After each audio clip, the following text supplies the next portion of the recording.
Libro del Éxodo, capítulo 3, versículos 1 a 6. Aquí ya empieza este apartado tan importante que va a ser para el futuro pueblo de Israel en torno justo a la manifestación de la zarza ardiente. Por eso habíamos dicho que lo íbamos a comenzar para darle como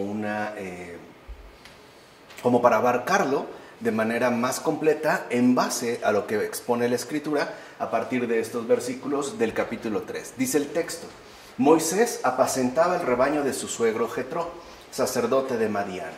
Solía conducirlo al interior del desierto, llegando hasta el Horeb, el monte de Dios. El ángel del Señor se le manifestó en forma de llama de fuego en medio de una zarza. Moisés miró. La zarza ardía, pero no se consumía.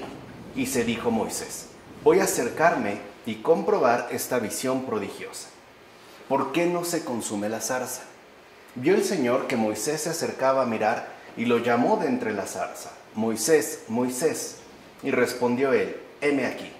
Y dijo Dios: no te acerques aquí, quítate las sandalias de los pies, porque el lugar que pisas es tierra sagrada. Y añadió: yo soy el Dios de tu padre, el Dios de Abraham, el Dios de Isaac y el Dios de Jacob. Moisés se cubrió el rostro por temor a contemplar a Dios. Mira, el lugar de la visión y de la voz es el mismo, y no se oye a nadie distinto del que se aparece. En efecto, el que es el ángel de Dios cuando se aparece es el mismo, el Señor cuando se le oye, y el mismo Señor que es oído. Es conocido después como el Dios de Abraham, de Isaac y de Jacob. Así pues, cuando es llamado ángel de Dios, se le muestra como alguien no cerrado en sí mismo, ni solitario, pues como el propio nombre indica, es el ángel de Dios. O sea, con esta figura se expresa claramente que Dios es relación. Y esto en un doble sentido, como van a ir indagando los padres de la iglesia. Es relación en sí, en tanto Trinidad, pero también es relación en torno al ser humano. Es alguien que, como vimos, ¿no?, se manifiesta y entra en contacto con los seres humanos. Y cuando es llamado Señor, se le reconoce tanto el honor como el nombre que ciertamente corresponde a su naturaleza. Pues bien, cuando se presenta Él mismo como Dios, se da a conocer como aquel que en verdad es, o sea, Señor y Dios, como afirma Hilario de Poitiers en Sobre la Trinidad. Entonces, en esta revelación ya hay un camino a seguir, comenzado por lo celestial, o sea, lo que no es de este mundo. Habrá que acceder a Dios persona y por último a Dios espíritu. Entonces lo primero que vemos es una manifestación clara de algo celestial, algo que en efecto no es de este mundo, que es lo que le llama la atención a Moisés. ¿Por qué si la zarza está envuelta en una llama de fuego, como una llama de fuego, por qué esta no se consume? A partir de esta apertura hacia lo que no es de este mundo, entonces habrá que acceder a Dios persona. Persona porque habla, porque, como lo dijimos hace un momento, se mantiene en relación. Pero además habrá también que reconocer que este Dios persona, y que por eso se le da el título de Señor, con todo el honor que le corresponde, es al mismo tiempo espíritu. O sea, es Dios en sí mismo. Se manifiesta pues el misterio de este Dios que se da a manifestar, que se da de hecho a conocer de esta manera, pero que no por ello pierde su altura, que no por ello pierde justamente su misterio, en tanto Dios espíritu. En consecuencia, la zarza ardiendo indica ya el poder de la palabra de Dios. O sea, si lo vemos ahí, lo que destaca no es tanto la visión, sino las palabras que Dios mismo dirige a Moisés. En efecto, esta palabra es la que, saliendo de la boca amorosa del Padre, tomó una forma frágil del cuerpo de una virgen. Por eso la figura de hombre no encarnado, todavía vista por Moisés, dibujó la imagen de nuestra presencia, ya que Dios, que había de tomar algún día un cuerpo formado, entiéndase por eso, encarnado, ya dijimos, de una virgen, reproducía de antemano esa misma figura humana. ¿De qué manera? Pues a través de lo que vio Moisés.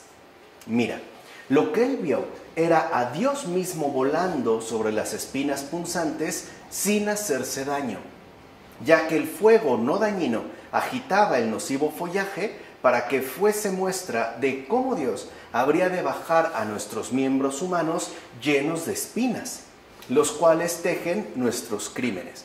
Entonces vean cómo ya se está indicando también, ¿no?, una manifestación o una revelación de lo que sería posteriormente la encarnación.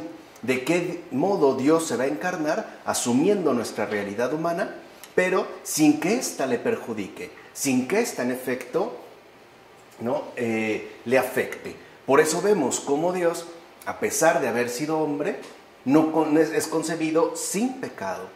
Y de hecho se va a mantener como tal sin pecado debido a su primacía. Son dardos numerosos, según los acerados pecados, que asimismo nos hinchan de penosos dolores. Si uno conoce una zarza, veremos que lo que ahí destaca es como su entramado, ¿no?, de follaje, tiende a ser seco, por lo menos no es sumamente frondoso, pero es muy espinoso, que es la imagen que está viendo este padre de la iglesia. De hecho, Dios mismo mostró a Moisés que él se haría hombre, pero sin por ello quedar afectado por nuestro pecado. En efecto, Moisés vio cómo brillaba Dios en medio de tantas torceduras y nudos espinosos, que es justo lo que caracteriza a una zarza. Pero no por ello ésta se consumía. O sea, a pesar de que está involucrado, no por ello la zarza, ¿no?, a pesar de tantas torceduras, nudos espinosos, etcétera, se consumía, sino que incluso resplandecía vivamente entre tantas raíces mortíferas. Así pues, con esto se indicaba que las culpas funestas se habrían de purgar por medio de la sangre que la zarza enmarañada haría brotar de entre numerosos tormentos, como afirma Prudencio en la Apoteosis. O sea que Dios le reveló a Moisés su futura encarnación, pero pasional. O sea, la cual en efecto, al quedar involucrada, ¿no?, entretejida con nuestra propia naturaleza espinosa, si bien Dios no le hacía daño, ésta sí le iba a dañar. Justo en la manera en la cual a través de los numerosos tormentos, es decir, la pasión, ¿no?, del Señor, habría finalmente de derramar la sangre. Entonces, a Moisés ya se le indica que el Mesías, el futuro Salvador, se va a hacer hombre. Pero no solo se va a hacer hombre, sino que también va a experimentar el dolor de la pasión, que es ya también un adelanto con respecto a los patriarcas, como vimos, por ejemplo, en Génesis. En efecto, desde Moisés queda claro que la encarnación del Señor es inseparable de su pasión redentora. Entonces, vean, ya se está como incrementando el contenido mismo del misterio. Ya no solo se ha apelado a la encarnación, algo muy presente a lo largo de todo el Génesis, sino que además a esta encarnación ya se le muestra la dimensión redentora que va a poseer, o sea, su respectiva pasión. Este es, digamos, lo primero que ve justamente Moisés, y es lo que más le va a parecer llamativo. O sea, más allá en el sentido espiritual. O sea, el hecho de que Dios no solo se haga hombre para salvarnos, sino que incluso haya de sufrir de una manera tan extrema por amor a nosotros los seres humanos. Esto es lo que le va a causar ese asombro. Ahora bien, a la primera manifestación que se aparece a Moisés se le llama ángel del Señor, luego Señor y finalmente Dios. Se dice que fue un ángel en cuanto realizaba un servicio. ¿Qué servicio? Recuerden que la palabra ángel en efecto significa servidor. Bueno, lo primero que nos podemos preguntar es ¿qué servicio se estaba realizando? Pues el de hablar exteriormente. Está brindando un servicio, ¿no?, al ser humano. Y se dice que fue el Señor porque estando interiormente presente concedía el poder de hablar. O sea, se trataría del Verbo de Dios, el mismo que se ha manifestado en base a su encarnación, pero pasional. Por último, era el Señor mismo, que también es Dios, como afirma Paterio en la explanación al Éxodo. O sea que Dios enseña a Moisés a irse elevando gradualmente de lo visible a lo invisible, a la contemplación del misterio. Entonces, lo primero que vemos es que se trató de una visión divina. Moisés tiene una experiencia visionaria en el más alto sentido. En primer lugar, porque parte de lo visible hay una referencia concreta a la zarza pero también a la voz que emerge de ahí y a la propia visión que está contemplando Moisés, hasta finalmente alcanzar, ¿no?, la cumbre máxima del misterio, la pasión del Señor. O sea, va pues de lo visible hasta la pasión, hasta el misterio radical de redención, que involucra y pasa por el sufrimiento extremo del Verbo encarnado, ¿no?, del Logos. En efecto, el omnipotente Señor del universo quiso manifestar su propio poder por medio del Logos a Moisés.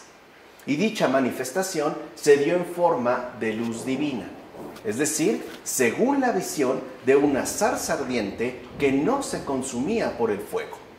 No olvidemos que el zarzal es una planta enredada y espinosa. Así pues, con esta visión quiso Dios dar a entender a Moisés lo siguiente. Por una parte, su posterior estancia entre los seres humanos. Ya vimos de qué manera. Y por otra, que dicha estancia estaría coronada místicamente por espinas. O sea, la carne misma que Dios ha asumido va a ser atravesada por espinas. Y de hecho esa sería justamente su coronación. Y sabemos que eso ocurrió, efectivamente sucedió. Además, volviendo de nuevo al lugar de donde había descendido, es decir, al cielo, lo haría como logos coronado con espinas, para así mostrar que todo es obra de un poder único, es decir, que Dios es uno solo y por tanto principio y fin de todo lo existente. Vean aquí ya la hondura que tienen estos versículos, como afirma Clemente de Alejandría en el Pedagogo. Entonces, cuando se habla del monoteísmo, justamente, ¿no?, asumido por el pueblo judío a partir, por ejemplo, de Moisés, debemos entender que no se trata de un Dios aislado o solitario, sino, como aquí mencionamos, en referencia a esta visión, el hecho de que le queda claro que todo esto que se va a realizar, cuya coronación termina justamente a través de estas espinas, es obra exclusiva de un poder único. O sea, la obra de redención y por ende también la obra de creación remite a un solo Dios, que después ya sabemos nosotros está conformado por tres personas, algo que desde el Génesis ya se había estado indicando, cuando hablamos de estos anticipos, ¿no?, con respecto a la Trinidad misma. Entonces, esto es fundamental para entender el verdadero trasfondo que posee el monoteísmo. En consecuencia, Dios mismo se manifestó a Moisés como único creador y redentor. Y esto es muy importante, ya que Él y solo Él es el mensaje, o sea, como Señor Dios encarnado. Pero también es el mensajero, y por eso es la figura de ángel.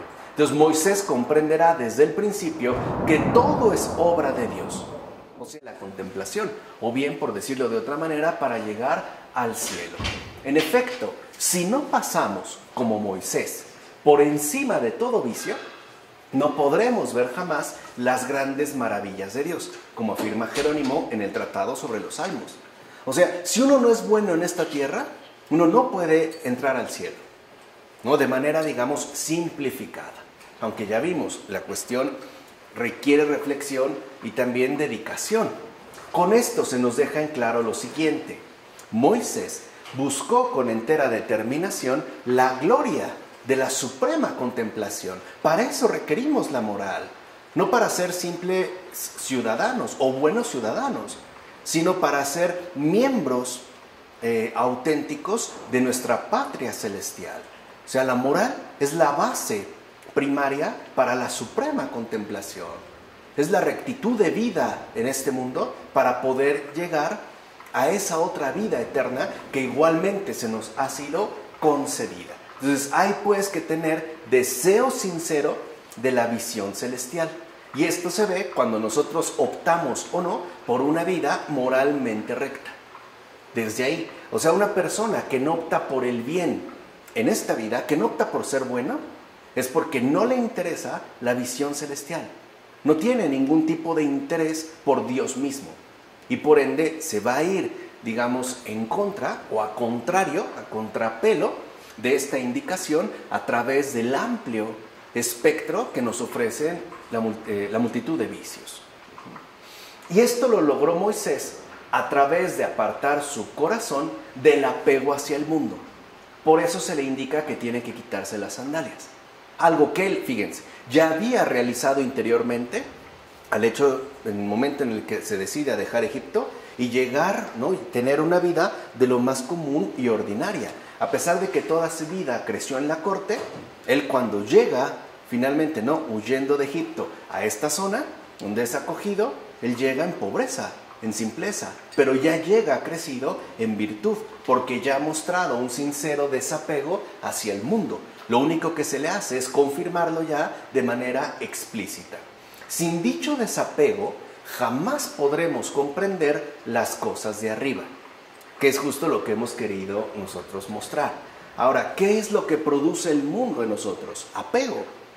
El mundo quiere que toda nuestra atención esté fija en este mundo, en lo que nos puede ofrecer este mundo, por muy falso, pasajero o idolátrico que llegue a ser, no importa, porque al final el mundo aparece como una distracción con respecto a las cosas de arriba, como afirma Gregorio Magno en los libros morales.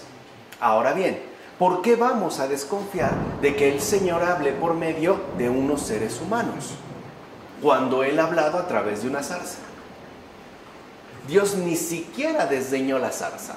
O sea, incluso toma, digamos, este ejemplar que para nada podría resultar atractivo ni sobresaliente. Ojalá que de igual manera Dios ilumine con su espíritu mis espinas, mi sequedad, mis torceduras, mis nudos interiores. Por supuesto, no faltarán algunos que se maravillen de ver cierto fulgor en nuestra espinosa zarza. Y tampoco faltarán algunos otros a las que no quemará nuestra planta espinosa. Pero sí habrá otros a quienes la voz de salida de nuestra zarza les desate las sandalias de los pies y los conduzca, por tanto, a las cosas celestes. Entonces vean, algo muy importante. También nosotros estamos llamados a ser zarzas ardientes, pecadores santificados. Y ese es un gran misterio, porque nuestra condición de zarza, espinosa, retorcida, no se erradica en este mundo, pero sí se puede dejar envolver por ese espíritu que no destruye, que todo lo transforma. Entonces Dios no nos está invitando a renunciar a nuestra naturaleza, nos está invitando a desapegarnos de este mundo para ser envueltos en una llama viva que sobre todo se destaca precisamente por su ardor. O sea que una zarza ardiente es un pecador, como les dije, santificado, ¿no?, en un proceso, un desarrollo que durará toda su vida, pero cuyo corazón está ardiendo de amor por Dios y de amor por el prójimo. Y así como Moisés se acerca a ver este prodigio, también nosotros estamos llamados a ser ejemplo de asombro ante los demás. Probablemente, como menciona San Ambrosio en este texto sobre las vírgenes, algunos pasarán de largo. Algunos otros quizá no se vean de ninguna manera alcanzados, ¿no?, por esta maravilla. Pero habrá otros que sí. Habrá otros a los que incluso, ¿no?, nuestro propio testimonio de vida sea lo que les desate las sandalias de los pies y los conduzca, por tanto, a las cosas celestes. En este caso, quitados ya los impedimentos mundanos, podrán entonces caminar en el espíritu, es decir, vivir espiritualmente, como afirma Ambrosio.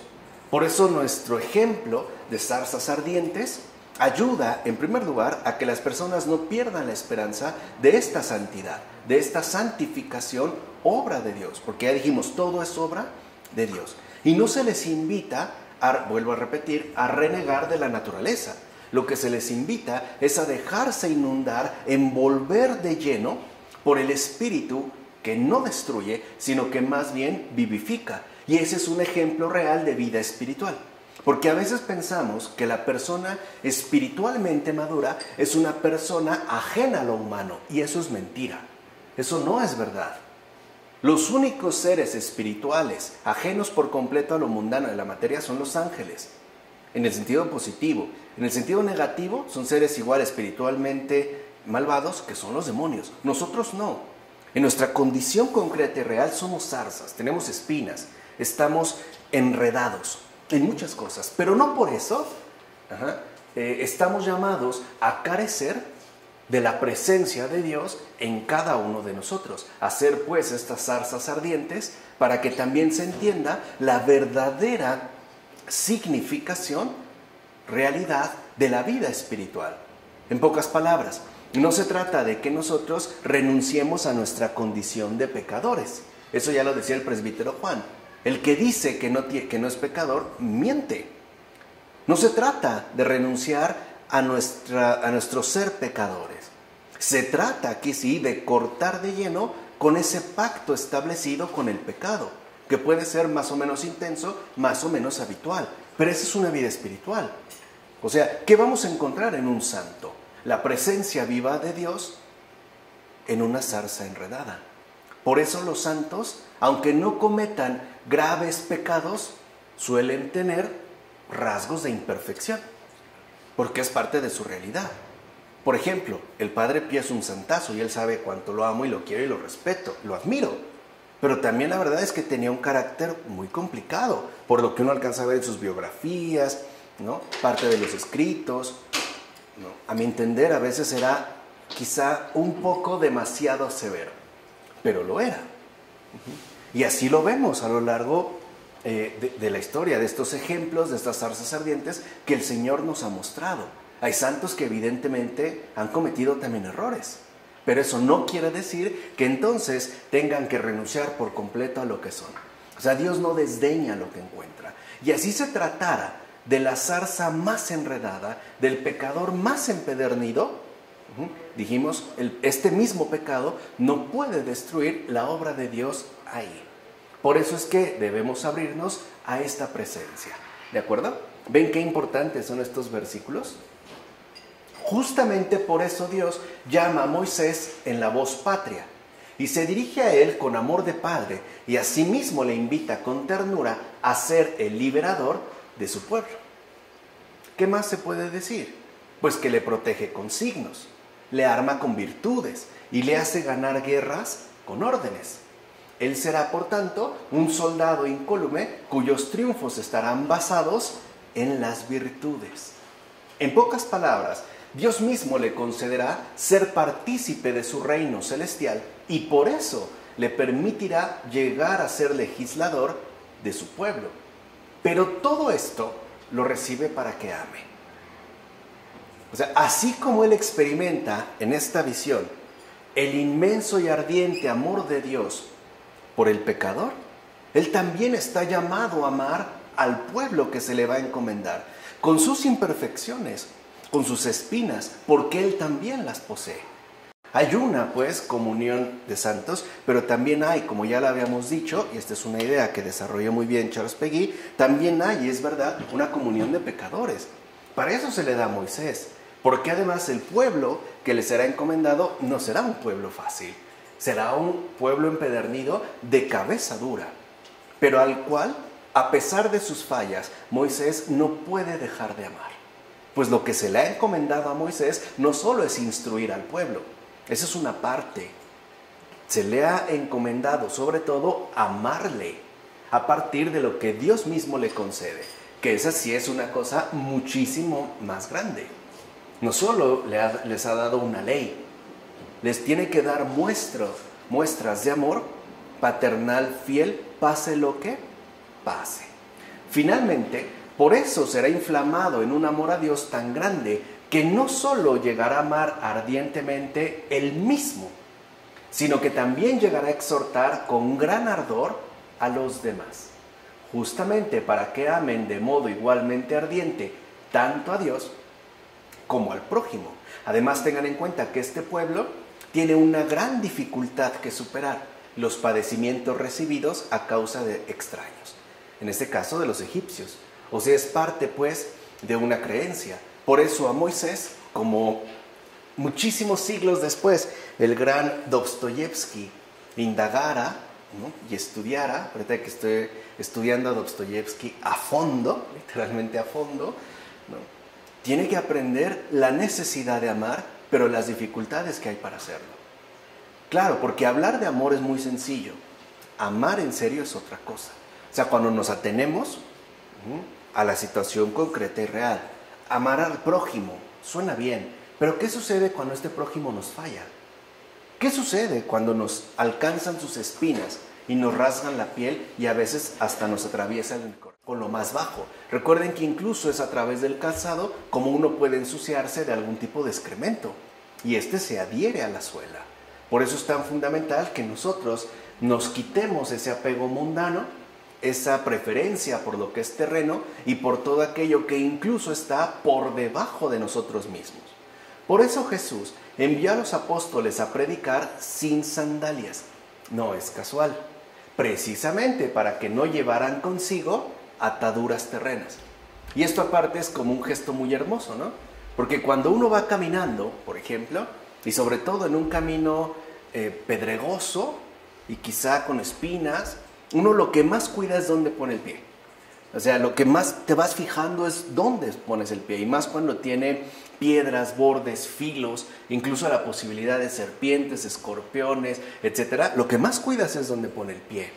Pues bueno, ¿por qué el Señor envía a sus apóstoles sin sandalias? Para que ni siquiera se fijen en esa mundanidad, en el cuidado de sus propios pies. De eso Dios se encargará. Ellos tienen que llevar la mirada puesta arriba, en el Señor, es decir, en la palabra que les ha sido dada. ¿Y cómo regresaron? Felices y contentos. Ni uno se quejó de que trajeran pollas, de que lo haya mordido una serpiente, de que se haya lastimado un dedo. Y conste que los dedos de los pies son extremadamente vulnerables. No sé si alguna vez se han pegado en el dedo chiquito del pie con el filo de una cama. Es un dolor terrible. O si alguna vez se les ha enterrado algo. Bueno, si cuando llevamos el calzado y se nos mete una piedra, no podemos seguir adelante. Imagínate ir sobre este terreno. Y es lo que el Señor les quita. O sea, aquello que para nosotros puede ser tan llamativo, el Señor aquí desvela que no debe serlo, porque lo que hace es entramparnos. Cuando uno va mirando con cuidado dónde pone el pie, toda nuestra mirada se abaja. Estamos mirando hacia abajo, y es lo que el Señor no quiere. Que nuestra mirada no esté fija en lo bajo, sino que nuestra mirada literalmente esté siempre puesta en el Señor, para que podamos experimentar su viva presencia. Así pues, el que busca el bien y la amistad con Dios no es alabado por sus sandalias, sino por la belleza y la velocidad de sus pies descalzos, tal y como dice la Escritura, que hermosos son los pies de los que anuncian la paz, como afirma la carta a los Romanos. Quítate pues las sandalias de tus pies sin más tardanza, justamente para que sean hermosos al anunciar el Evangelio, como afirma Ambrosio en Sobre la Huida. Entonces, este anuncio del Evangelio era ya también, digamos, o había quedado prefigurado a partir de la manifestación de la zarza ardiente.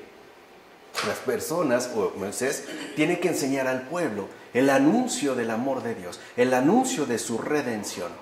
Pero para poder dedicarse al anuncio del Evangelio, tenemos que andar descalzos. O sea, sin preocupaciones y ataduras mundanas. Y no es sencillo.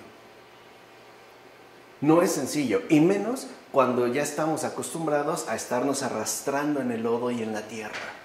Cuando a veces nuestra mirada no va más allá del frente. O sea, cuando ya no tenemos el corazón literalmente elevado. Bien, nada pues de mundanidad. Nada. Porque eso también es algo fundamental. O sea, nada pues de comodidad mundana en la predicación del Evangelio. Las cosas no son tan simples, las cosas no son tan sencillas. Por ejemplo, hay veces en las que quisiéramos nosotros catequizar a otra persona diciéndole que tiene que creer, que cree en Dios, pero no le hablamos de las dificultades reales que hay. Por eso vimos a Taylor en la era secular, que ese es el gran tema de Dostoyevsky, desde pobres gentes hasta los hermanos Karamazov, ¿no? La necesidad de creer y las dificultades para poder hacerlo. Ese es el gran tema en Dostoyevsky. Hay una necesidad de creer, pero también hay inmensas dificultades para poder llegar a hacerlo. Por eso no podemos nosotros optar por una especie de predicación cómoda, ingenua, que de fondo sería falsa.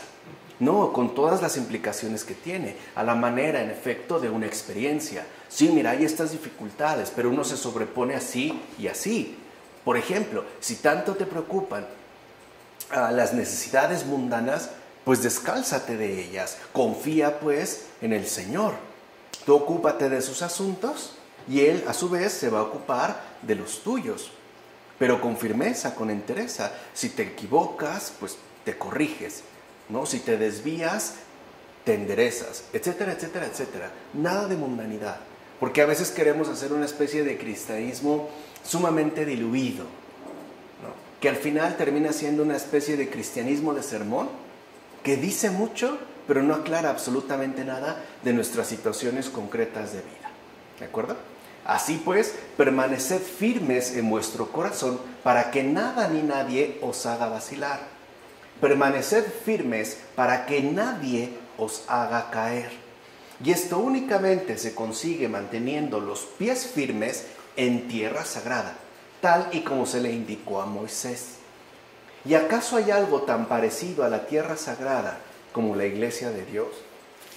Siendo pues ella la tierra donde nos hallamos, debemos quitarnos los zapatos, o sea, renunciar a las obras muertas, como afirma Agustín. No podemos seguir nosotros con un cristianismo de obras muertas, de obras estériles, de mundanidad infértil, de engaño. No, sino un cristianismo vivo que sabe, vuelvo a repetir, la necesidad que tenemos de creer, pero al mismo tiempo afronta y reflexiona sobre las dificultades que tenemos, por ejemplo, en estos tiempos, para poder alcanzar esta experiencia verdaderamente creyente. No podemos irnos solamente por una línea. Mira, que Moisés se despoje de sus sandalias nos dice algo. A saber, que se despoje de su calzado el que va a pisar tierra sagrada, es decir, las sendas de Dios. Así pues, igual que Moisés, no se deberá llevar nada muerto, sino tendrá que ir vivo, es decir, ardiente, justo para que nada se interponga entre Dios y los seres humanos, como afirma Gregorio Nacianceno. Recuerden que las sandalias estaban hechas por lo regular anteriormente de pieles de animales muertos, de cuero, literalmente cueros, ¿no? Todo eso se quita. ¿Para qué? Para que no haya nada que interfiera entre la relación, como lo mencionamos hace un momento, que es Dios mismo, y todos los demás seres humanos. Por ejemplo, ¿cómo podemos dedicarnos a la predicación del Evangelio si estamos atorados en tantos asuntos personales, en tantas preocupaciones propias, en tantos intereses egoístas o en tantos deseos mezquinos? A lo mejor el Señor nos llamó para que la moneda que traíamos en el bolsillo se la hiciéramos llegar al necesitado y preferimos comprarnos una bebida. Así de simple. Ahí hay interferencia. Nuestro corazón no está ardiendo. No llevamos sandalias, llevamos botas. Y no solo llevamos cubierta la planta del pie, sino hasta la rodilla. Y de ser posible, que fuera toda la pierna. No, tenemos que estar literalmente expuestos. Cuando uno se quita los zapatos, el pie queda expuesto. Lo mismo nosotros. Estamos llamados a ser expositores. En el doble sentido, como aquel que expone algo, el anuncio que le ha sido encomendado, pero también como el que ha quedado en exposición. O sea, aquel que se expone a lo mejor pues a un maltrato, a una mala cara o a un abuso. Pero eso no significa que entonces me voy a blindar. Ya el Señor se encargará de eso. A nosotros se nos ha dado la indicación de mostrar este amor ardiente que a final de cuentas no defrauda. Y si a Moisés, al intentar acercarse al lugar de la zarza ardiente, le fue prohibido hacerlo hasta que se descalzó los pies, como tú, deseando ver aquel que trasciende toda sensación y pensamiento, es que quieres llegar a ser su constante compañero si antes no te desprendes de todo pensamiento vano, como dice Bagria en Sobre la Oración. Y ya por eso habíamos dedicado, ¿no?, en algún momento, sobre todo en la terapéutica, a enfatizar el papel fundamental que tienen los pensamientos vanos dentro de nuestra experiencia creyente.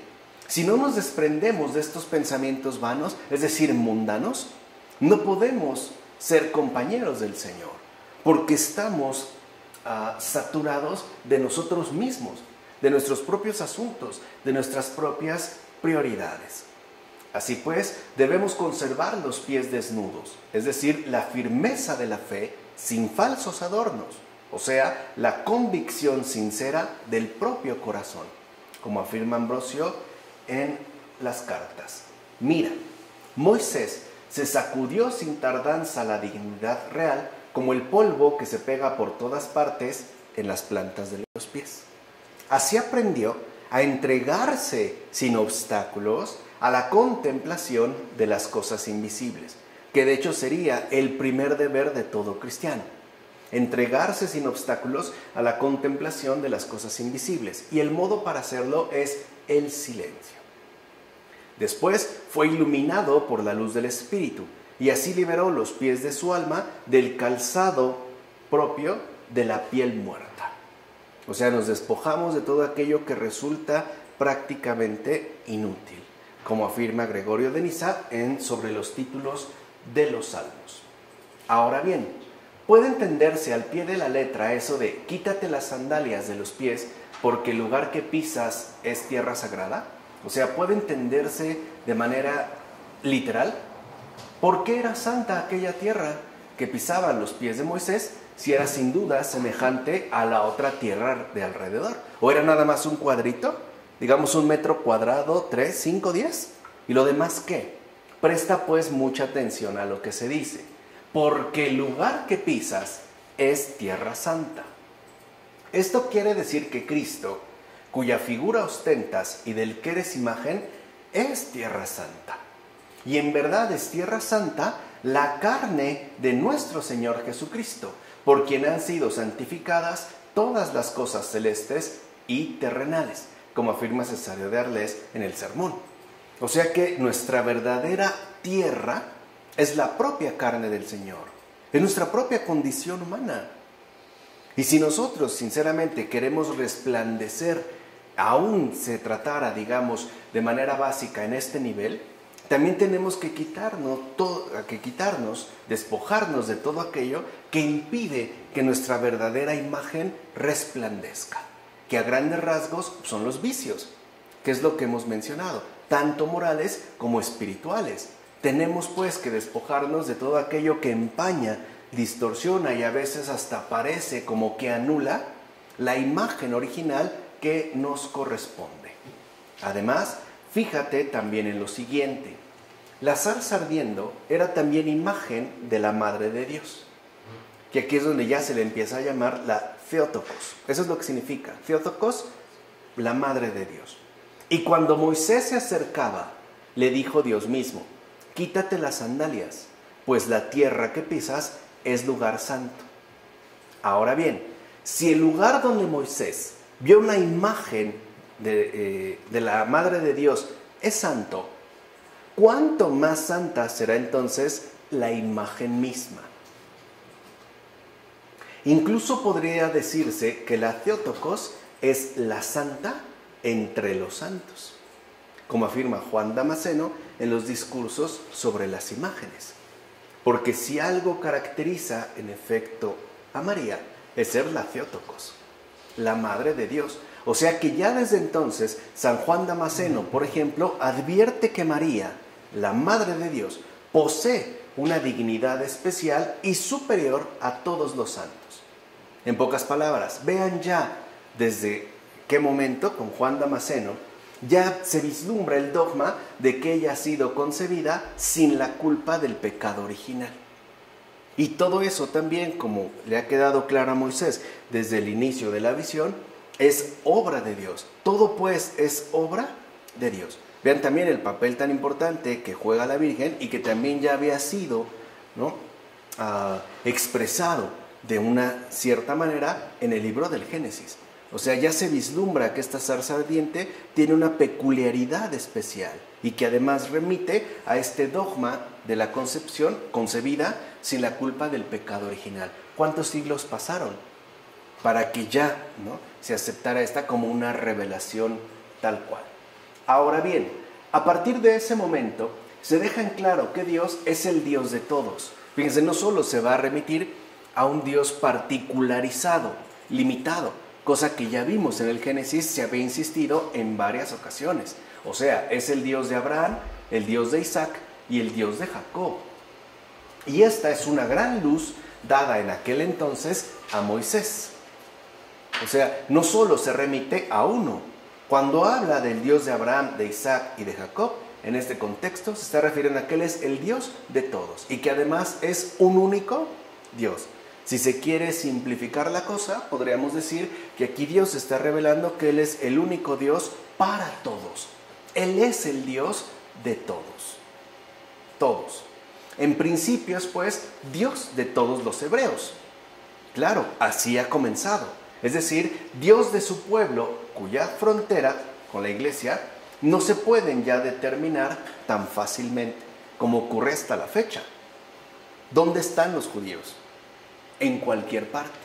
Y aunque haya algunos que hayan querido establecer, por ejemplo, a partir del movimiento sionista de finales del siglo XIX, un pueblo geográficamente estipulado, no han podido lograrlo como tal y tampoco han evitado los confrontamientos, que es lo que estamos viendo ahorita en el conflicto entre Israel y Palestina, que tiene que ver también con esto.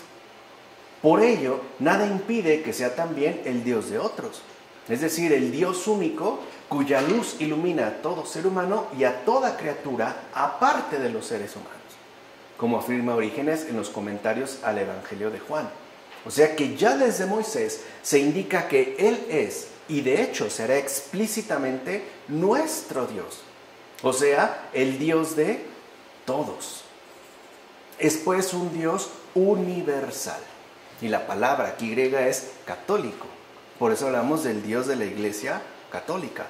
Nuestro Dios. Pero el nuestro es de todos, no solo para los que conformamos la Iglesia, sino para todos los que estamos en ella y los que a lo mejor todavía no están explícitamente, pero quizás sí de manera implícita, porque aún dándole la espalda a la Iglesia y por ende también a Dios, se tiene una relación, aunque sea de espaldas, pero no se puede evitar.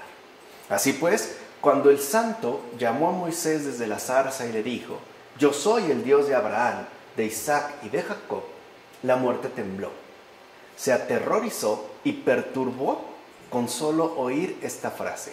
Fíjense qué bonito, ya que se dejó en claro que para Dios nadie muere. O sea, ya se estaba anunciando ¿qué? La anulación de la muerte.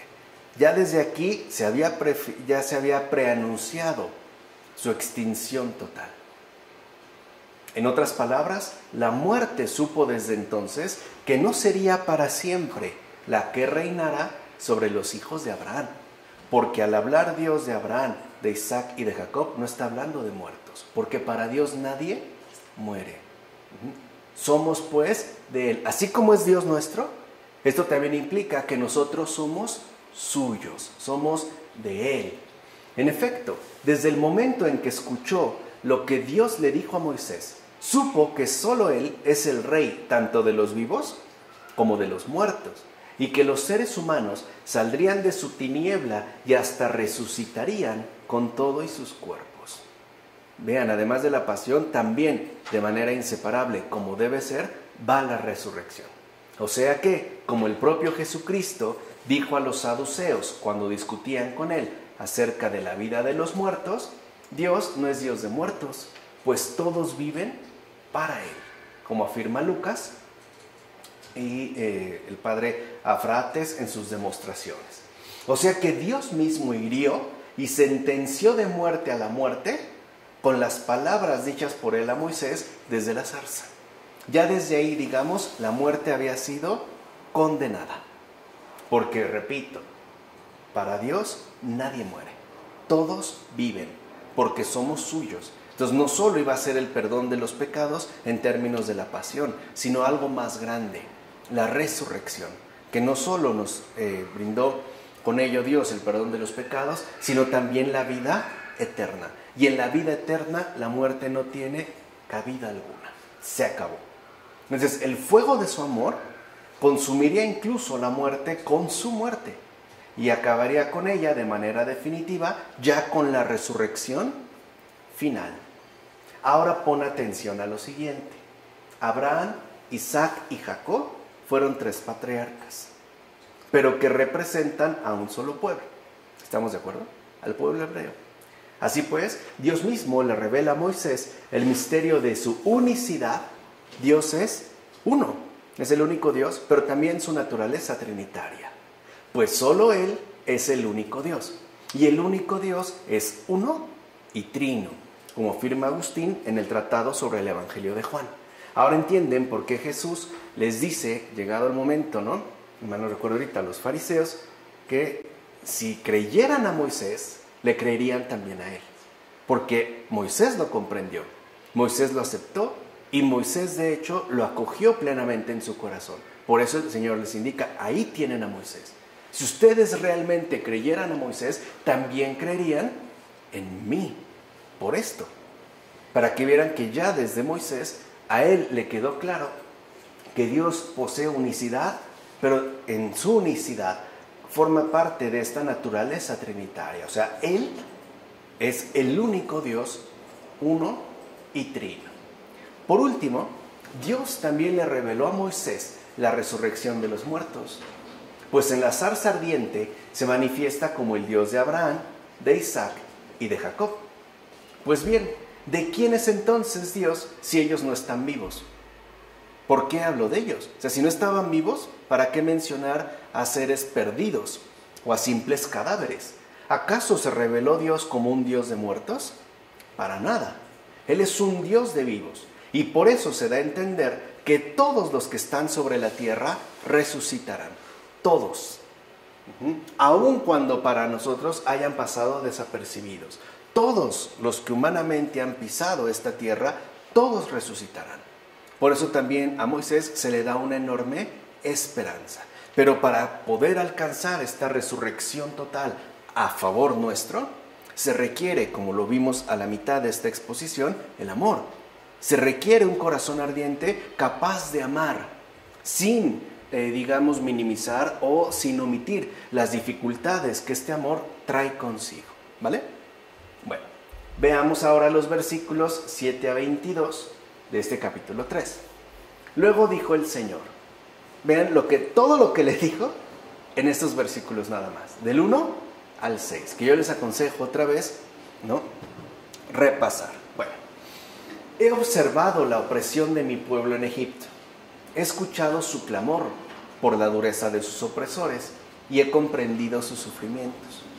He bajado para liberarlos del poder de Egipto y para hacerlos subir de ese país a una tierra buena y espaciosa, a una tierra que emana leche y miel, al país de los cananeos, los hititas, los amorreos, los perezeos, jebeos y jebuseos. Así es, el clamor de los hijos de Israel ha llegado hasta mí, y he visto además la opresión a que los egipcios los someten. Ahora pues, ve, yo te envío al faraón para que saques a mi pueblo, a los hijos de Israel de Egipto. Moisés respondió a Dios: ¿quién soy yo para ir al faraón y para sacar a los hijos de Israel de Egipto? Moisés replicó: cuando me acerque a los hijos de Israel y les diga, el Dios de vuestros padres me envía a vosotros, y me pregunten cuál es su nombre, ¿qué he de decirles? Y le dijo Dios a Moisés: yo soy el que soy. Y añadió: así dirás a los hijos de Israel, yo soy, me he enviado a vosotros. Y le dijo más: así dirás a los hijos de Israel, el Señor, el Dios de vuestros padres, el Dios de Abraham, el Dios de Isaac, el Dios de Jacob, me envía a vosotros. Este es mi nombre para siempre. Así será invocado de generación en generación. Yo sé que el rey de Egipto no os permitirá marchar si no es con mano poderosa. Pero yo extenderé mi mano y heriré a Egipto con toda clase de prodigios que obraré en medio de ellos. Después de esto, os dejará salir. Haré que este pueblo halle gracia a los ojos de los egipcios, de modo que cuando salgáis no vayáis con las manos vacías, sino que cada mujer pedirá a su vecina y a la que vive con ella objetos de plata y oro, y vestidos que pondréis sobre vuestros hijos y sobre vuestras hijas. Así despojaréis a los egipcios. Es mucho lo que le dice. Al hablar de esta tierra que emana leche y miel, se dan a entender la fertilidad y la suavidad de aquella tierra anunciada. Esta tierra será fértil y suave. En efecto, por medio de este signo visible, o sea, leche y miel, se dan a entender las maravillas de la gracia invisible del reino de los cielos. Así pues, los liberados no tendrían en nada aquella tierra que habrían de abandonar, pues es una tierra cuya posesión temporal no vale nada. Y esto a fin de que más bien amemos verdaderamente la deseable y libre Jerusalén, Madre nuestra, como afirma Agustín en las narraciones sobre los Salmos. O sea, todo lo que le mostró a partir de la resurrección el Señor a Moisés en los anteriores versículos, ahora se confirma plenamente con el ofrecimiento que nos hace llegar, la vida eterna. Y ya nos dijo el Señor cómo se llega, quitándonos el calzado. Ahora bien, el clamor de los hijos de Israel no es el clamor de los sodomitas, el cual significa la iniquidad sin temor y sin vergüenza. Así pues, el clamor de los hijos de Israel es del todo diferente, como afirma Agustín en las cuestiones sobre el Éxodo. O sea, se trata de una situación sumamente distinta. Pues bien, todo lo existente ha recibido el ser único que existe y preexiste de aquel que dijo: yo soy el que soy. En efecto, al ser el único que es y que es siempre, él mismo se constituyó por su voluntad y su poder en causa del ser para todos los que de él adquirieron el ser con toda su riqueza y generosidad. De hecho, Dios mismo regaló a todos la esencia, o sea, la potencia y las formas, sacándolas de sí mismo, como afirma Eusebio de Cesarea en la demostración evangélica. Para eso estudiamos Michel Henry, que es justo lo que intenta mostrar en la esencia de la manifestación. Así pues, lo mismo que existe un solo principio, así también existe un solo Dios, a saber, aquel que dice: yo soy el que soy. No son pues dos principios, sino uno solo. Y este único principio es la única naturaleza verdadera, es decir, el Hijo, la sabiduría y el poder inseparables en tanto único principio, como se menciona en el Pseudo Atanasio en el discurso contra los arrianos. En consecuencia, a partir de lo que nos es alcanzable, podemos decir que los términos el que es y Dios son, sobre todos los demás, en cierta manera, nombres de la esencia divina y sobre todo el que es. Y no solo porque así se hizo llamar por Moisés en la montaña del Señor, sino porque también para nosotros tal denominación, o sea, el que es la más adecuada. En efecto, la palabra Dios, aun cuando, según los entendidos en estas cosas, proceda etimológicamente del verbo theein, correr, o del verbo aithein, quemar, ya que está siempre en movimiento, o sea, es un Dios vivo, y porque asimismo consume nuestras malas disposiciones, de ahí que se le llame fuego devorador, por ejemplo en el Deuteronomio. No obstante, pertenece al grupo de las denominaciones relativas y no absolutas. De hecho, otro tanto se puede afirmar del término Señor. Pero tengamos en cuenta que nosotros no buscamos cualquier cosa, sino aquella naturaleza divina a la que pertenece el ser por sí misma. Es la esencia de la manifestación que nos está exponiendo Michel Henry, que nos ha expuesto Michel Henry. Aquella naturaleza divina a la que pertenece el ser por sí misma. Así pues, yo soy expresa el hecho de que no está ligado a otro. O sea, no depende de nadie más para ser lo que es. Ciertamente, ser realmente es lo propio de Dios y en absoluta totalidad. De hecho, nada ni nadie antes o después de Él, pues no lo hubo ni lo habrá, lo limita o lo mutila. Es el absoluto. Él es. Y solamente Él es porque no depende de nada ni de nadie para ser en sí mismo, como afirma Gregorio Nacianceno en el Discurso Teológico. Mira, Dios creador dio testimonio de sí mismo cuando dijo: yo soy el que soy. Y no puedo sino quedar admirado con esta definición tan clara y perfecta, que ciertamente habla de la naturaleza divina, imposible de comprender para la humana inteligencia, porque sí nos resulta prácticamente imposible de comprender. En efecto, con tales palabras se comprende que no hay nada más propio de Dios que el ser, porque el ser mismo no es propio ni de aquel que alguna vez acabará, porque ya no es, ni del que ha empezado, porque no era. Así pues, aquello que es eterno en el poder de su felicidad incorruptible, ni ha podido ni podrá alguna vez existir, ya que todo lo que es divino no está sometido ni a la destrucción ni al comienzo. Es. Por eso dice: yo soy el que soy. O sea, no acabaré ni he comenzado. Soy. Simple y sencillamente.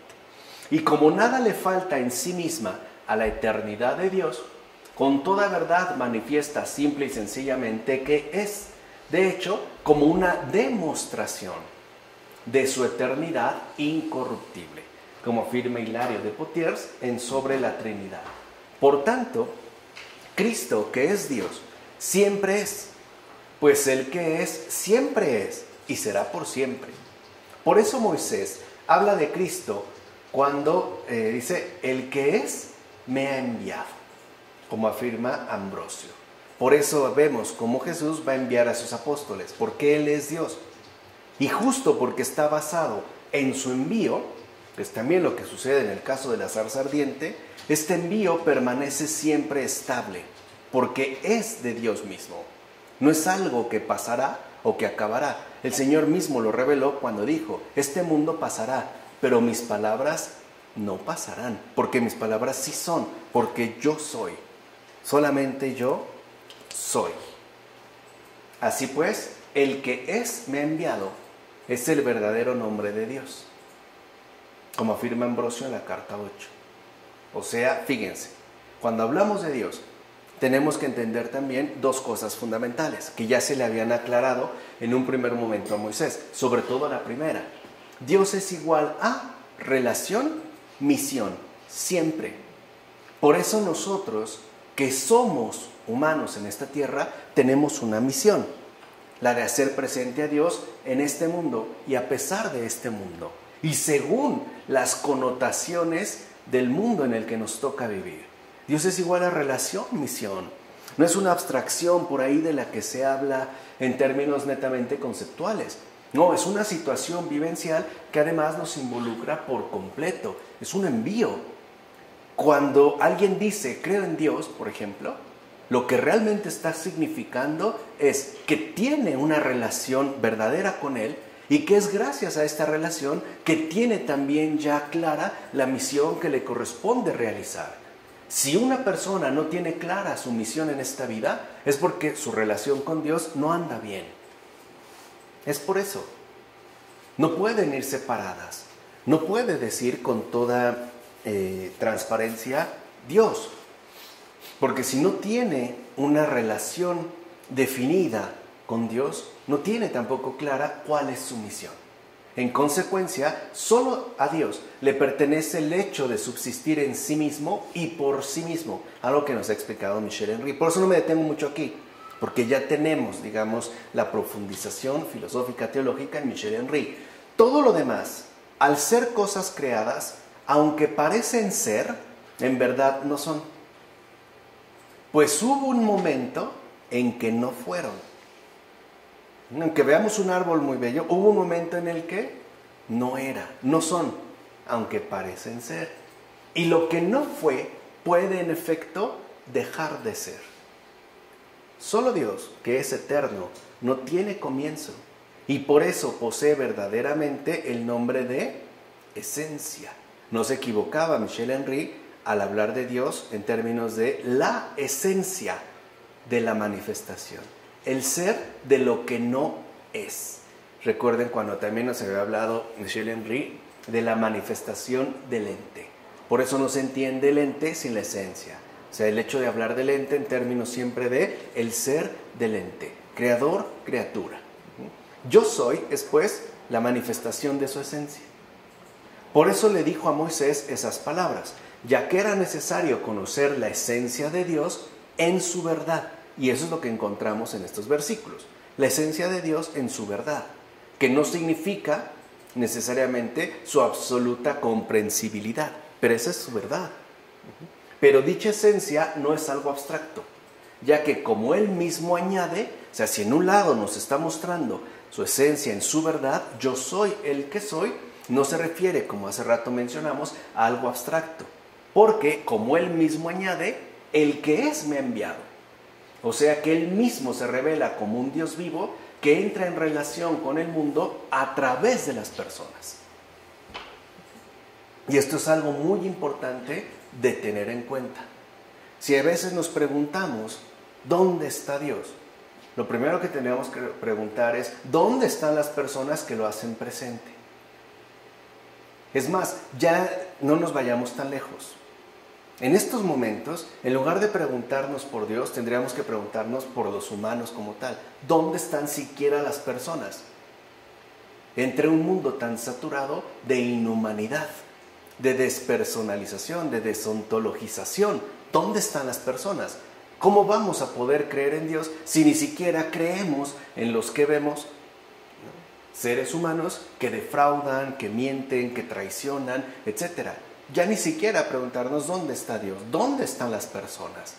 Porque si no hay personas, no hay presencia de Dios en este mundo. ¿Vale? Por eso ahora vemos el por qué el mundo se ha empeñado en estos últimos tiempos en una especie de programática deshumanización, transhumanismo, como lo quieran llamar, pero al final es anular la presencia de personas en este mundo. Es decir, la naturaleza increada se involucra en la naturaleza creada a través del envío. ¿Qué es una persona? Un envío de Dios para este mundo. Esa es una persona. Ya habíamos hablado en su momento en filosofía católica en la diferencia que hay entre un individuo y el ser persona, ¿no? Como afirma Jerónimo en las cartas. Ahora bien, quizá es demasiado para nosotros entender el sentido del yo soy de Dios, incluso para Moisés. Pero si Moisés llegó a comprenderlo, ¿cuándo entonces lo entenderían aquellos a los que fue enviado? Así pues, el propio Señor difirió lo que el ser humano no podía entender y añadió por eso lo que sí podía comprender. O sea, yo soy, tal vez no, pero ahí está la esencia de Dios en su verdad. Pero añadió algo que sí puede comprender. Yo soy el Dios de Abraham, el Dios de Isaac y el Dios de Jacob. En efecto, esto sí lo puedes entender. Aquí no hay excusa, aquí ya no hay pretexto. Incluso lo puedes comprender sin mayor dificultad. Ahora bien, ¿qué inteligencia puede realmente entender? Yo soy el que soy. O sea que no porque digamos que no podemos entender la esencia de Dios en su verdad, por eso nos desligamos del envío, de la relación, incluso cancelamos la misión. No, eso sí lo entendemos. Así pues, dice Dios a Moisés cómo se llama. ¿Qué significa esto? Sí, ¿cómo te llamas, Señor? Veamos, es un poco el diálogo, ¿no? Me llamo el que es, dice Dios. ¿Qué significa el que es? Pues que Dios permanece en la eternidad y no puede cambiar. En efecto, las cosas cambian y pasan. Solamente Dios permanece. Sí, solo lo que es permanece. Todo lo demás es mudable y por tanto no es en verdad. Por eso una vez yo les dije, toda mi metafísica se puede resumir muy simplemente. Somos, pero aún no hemos llegado a ser. Porque también nosotros seguimos siendo mudables. Yo soy el que soy, es total permanencia, como afirma Agustín en un sermón. En todo caso, solamente Dios puede decir yo soy. Por eso se acuerdan que también la esencia de la manifestación al principio comienza indagando, explorando, ¿no? Elucidando la problemática de qué sucede cuando pronunciamos yo soy, y aquí ya tenemos la respuesta. Eso es algo que en verdad solo Dios puede decir. En efecto, todas las cosas que existen no podrían existir a no ser por Él. Y en tanto cosas buenas, es decir, creadas, son buenas en cuanto que de Dios han llegado a existir. O sea, literalmente ninguna cosa creada puede decir yo soy. Eso es algo que en verdad solo le corresponde a Dios, como se da cuenta Agustín en Sobre la Doctrina Cristiana. Ahora bien, Moisés es muy superior a Platón. En efecto, Platón dice que el amador de Dios es el filósofo. Algo que, por cierto, muchos colegas han olvidado desde hace siglos. Como si Platón hubiera afirmado explícitamente que el filósofo es el amador de Dios, no el negador de Dios, amador de Dios. ¿Pero de qué Dios se trata? ¿Acaso es posible amar a un Dios mudo que no habla ni se comunica con nosotros? El llamado Dios de los filósofos que en su momento denunciara a Pascal. ¿Acaso de verdad se puede amar a un Dios mudo, a un Dios idea abstracto, que no habla, que no se revela, que no se comunica, que no es relación, por ende que no es comunicación, no es envío, no es misión? ¿Cómo puedo amar a quien no conozco en verdad? Moisés, en cambio, sí conoce a Dios. ¿Cómo lo sabemos? Pues porque fue enviado a los hijos de Israel. Va pues con el envío. ¿Quién conoce a Dios? El que posee un envío. Ahora entienden por qué era tan importante destacar este aspecto.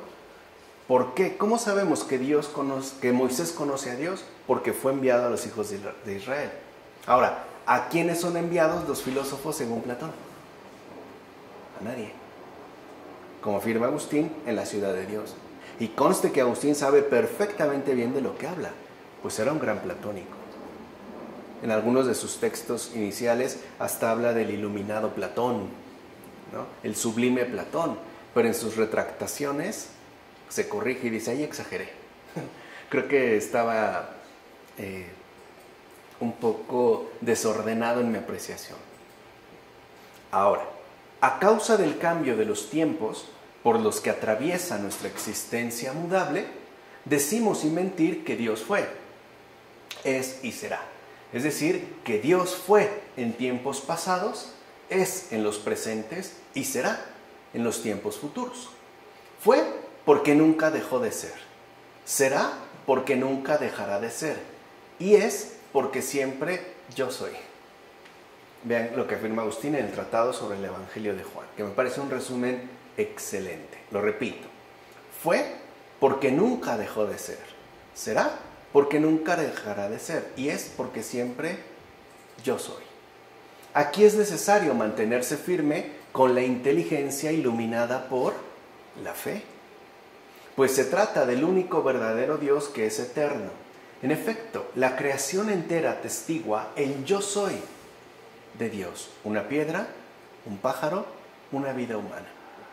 El universo en su conjunto es este atestiguamiento del yo soy de Dios, como afirma Fulgencio de Ruspe en Sobre la Regla de Fe.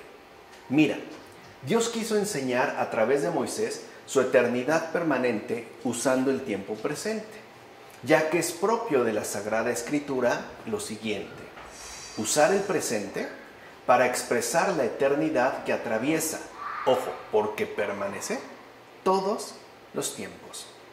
Es pues también esta contemplación, esta inteligencia iluminada por la fe de la eternidad, como afirma Casiodoro en el comentario a los Salmos.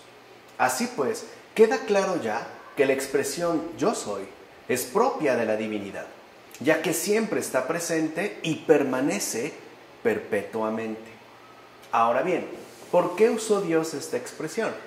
Porque a través de ella se nos deja en claro que Él no ha comenzado en el tiempo. Es decir, que no necesita de nada ni de nadie para ser. Él es, simplemente. De hecho, solo Él subsiste en la fuerza, entiéndase vida, de su propio poder, como afirma Casiodoro en el comentario a los Salmos. Ciertamente, cuando Moisés preguntó qué debería responder a los enviados, cuando le preguntasen el nombre de quien lo había enviado, se le ordenó decir lo siguiente: el que es, me ha enviado. La expresión el que es significa que solo Dios es, pues es sin principio, o sea, es en el sentido más verdadero y exacto de la palabra, como afirma Juan Crisóstomo en las homilías sobre el Evangelio de Juan. En consecuencia, solamente Dios es, y por eso reina sobre todo. Fíjense, ni siquiera porque sea todopoderoso, o omnipotente, omnisciente, no, simple y sencillamente porque es, como afirma Ambrosio en Sobre la Fe. Ahora bien, ¿por qué ahora se hace llamar Dios con otro nombre al decir, yo soy el Dios de Abraham, el Dios de Isaac y el Dios de Jacob, si antes se llamó el que soy? ¿Por qué este cambio? Porque Dios no solo es inmutable, sino misericordioso. Que esa es la otra parte. Caridad, la verdad y la caridad, la misericordia. En efecto, Dios lo hace todo por misericordia. Así pues, aun siendo Dios, se encarnará para ayudar al ser humano. Por eso el que es, o sea, el verbo de Dios, se reviste de un cuerpo mortal para poder decir, yo soy el Dios de Abraham, el Dios de Isaac y el Dios de Jacob. O sea, Dios es ayuda, relación de salvación para el ser humano, como afirma Agustín en el sermón. Y esto, como lo vimos hace un momento, sí lo puedes entender. Pero también ten en cuenta que Dios dice a Moisés, ve y di al faraón que deje marchar a mi pueblo, aunque bien sé que no lo dejará marchar. ¿Se dan cuenta que aquí es ya como otra parte? Con esto pone de manifiesto tanto su divinidad, ya que conoce el futuro, como su amor hacia el ser humano, pues asimismo concede el primer impulso para el arrepentimiento y la conversión. Dicho de otra manera, Dios mismo da oportunidad de salvación al alma respetando su libre albedrío. Sé que no lo hará, pero yo respeto esa decisión, porque siempre cabe la posibilidad del arrepentimiento, es decir, de la conversión, como afirma Clemente de Alejandría en el Pedagogo. Esto forma parte del ordenamiento secreto y escondido de Dios. En efecto, solo a Dios le está determinado el mandar, y al siervo como Moisés, obedecer, como afirma Agustín en el Contrafausto. O sea, a nosotros se nos invita o se nos corresponde el cumplir el envío, pero no, por ejemplo, exigir los resultados o el dar meras imposiciones. No, a lo que a nosotros nos corresponde es el cumplimiento pleno del envío, ¿no? La consumación de la misión. De hecho, al siervo únicamente le corresponde hacer obedientemente lo que manda el Señor, ya que sus designios son misteriosos, como afirma Agustín en las cuestiones sobre el Éxodo. O sea que la misión también es una cuestión de fe. Por último, ya para terminar esta exposición de hoy, ¿podemos decir que los egipcios fueron engañados con algún tipo de mandato injusto? De ninguna manera. Mira, según aquella edad del género humano, el nivel moral no estaba aún tan elevado. Hoy parece que tampoco. Por eso Dios permite, según la codicia de aquella gente, que pidan a los egipcios, para no devolverlos, vasos de oro y plata. Con esto se deja entrever que aquellas gentes a las que se dirige Moisés todavía codician con avidez el reino de lo terreno, pero aún así deben ser amadas, no lo olviden. No obstante, como Dios no quiere que se cometa nada injusto, da tal indicación como compensación de un trabajo tan prolongado y penoso en proporción al nivel moral de tales almas, lo cual también funciona como castigo de aquellos que han cometido tantas injusticias, ya que les hizo perder justamente todo aquello que de hecho debían restituir. O sea, no hay injusticia, no es un robo, es una especie de compensación por lo que estos han hecho y que se han enriquecido a costa del trabajo y del sufrimiento ajeno, como afirma Agustín en sobre 83 diversas cuestiones. ¿De acuerdo? Ya en la siguiente ocasión nosotros veremos pues lo que es el capítulo 4 y pudimos ver en general el capítulo 3 de este libro del Éxodo, que como me parece es evidente, da mucho que pensar, ¿no? Ojalá que esto nos sirva de base para llegar todavía mucho más lejos en esta exploración. Pero bueno, vamos a dejarla hasta aquí. En nombre del Padre, del Hijo, del Espíritu Santo. Amén.